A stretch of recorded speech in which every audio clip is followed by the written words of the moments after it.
ఇప్పుడు కాల్ చేస్తే ఏమంటుందో అసలు లిఫ్ట్ చేస్తుందా? ఒకసారి ట్రై చేద్దాం.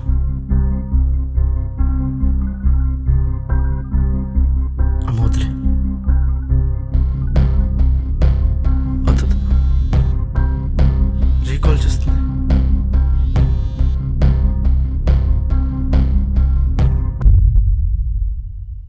హలో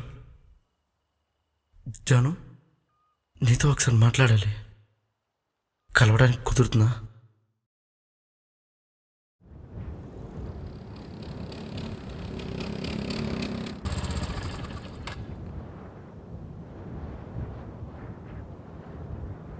ఎలా ఉన్నావు గౌతమ్? ఏ నీకు తెలియదా జాను? నువ్వు లేకపోతే నేను ఎలా ఉంటాను? I'm sorry Gautam. ఇంట్లో ఒప్పించడానికి చాలా ట్రై చేశాను. ఈ విషయం నీకు చెప్పడానికి కాల్ చేశా, కానీ కాల్ కట్ అయిపోయింది. కాల్ కట్ అవ్వలేదు. ఆ రోజు మీ అన్న నన్ను కొట్టేసి బీచ్లో పడేశాడు. I'm sorry Gautam. ఆ రోజు చర్చిలో నేను ఉన్నానని నీకు కూడా తెలుసు. ఒక్కసారి తిరిగి చూస్తావు అనుకున్నా, చూసావా? లేదు. నీ నోటి నుంచి నాకు ఈ పెళ్లి ఇష్టం లేదని అంటావు అనుకున్నా. నీ రీజన్స్ నీకు ఉండొచ్చు, అవన్నీ పక్కన పెట్టు. ఇప్పుడు నువ్వు హ్యాపీగా ఉన్నావా? నాకేం గౌతమ్, మంచి హస్బెండ్, నన్ను బాగా చూసుకుంటారు. అలా ఎలా అంటున్నావు జాను? నాకు అర్థం కావట్లేదు. ఏ నాకన్నా 2 ఆస్తి ఎక్కువ ఉందనా, లేదా నాకన్నా కలర్ ఎక్కువ ఉంటాడనా?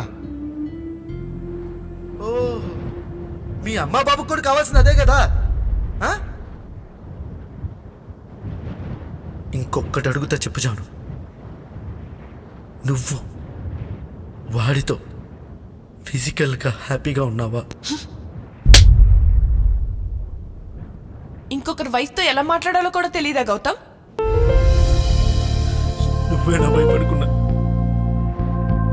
అదే నువ్వు ఇంకొకరు వైఫ్ అంటుంటే ఎలా తట్టుకోవాలి జాను? సరే, అడుగుతున్నావు కదా, చెప్తున్నా విను.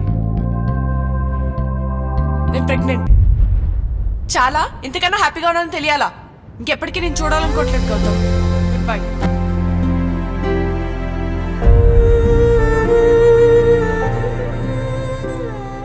మంచి హస్బెండ్. నేను ప్రెగ్నెంట్. జాను నుండి ఇలాంటి ఆన్సర్స్ నేను అస్సలు ఎక్స్పెక్ట్ చేయలేదు.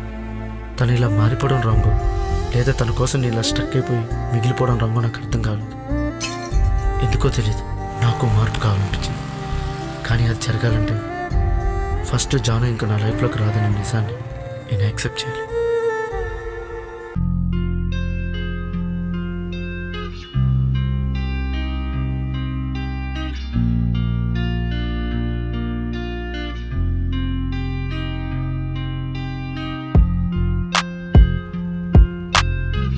ఎవరి లైఫ్ వాళ్ళ ఇష్టం.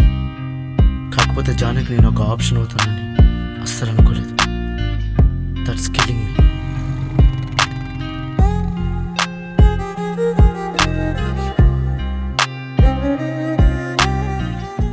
అయినా మనం లైఫ్ని యాక్సెప్ట్ చేయలే, కానీ బ్రేకప్ తర్వాత కూడా అంత హ్యాపీగా ఉండొచ్చని జానుని చూసాకే అర్థమైంది.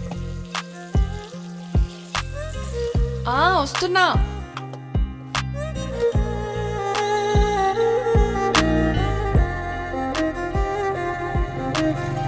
ఒకరిని అంతలా ప్రేమించి ఇంకొకరికి జీవితాన్ని ఎలా పంచడం అంత ఈజీయా?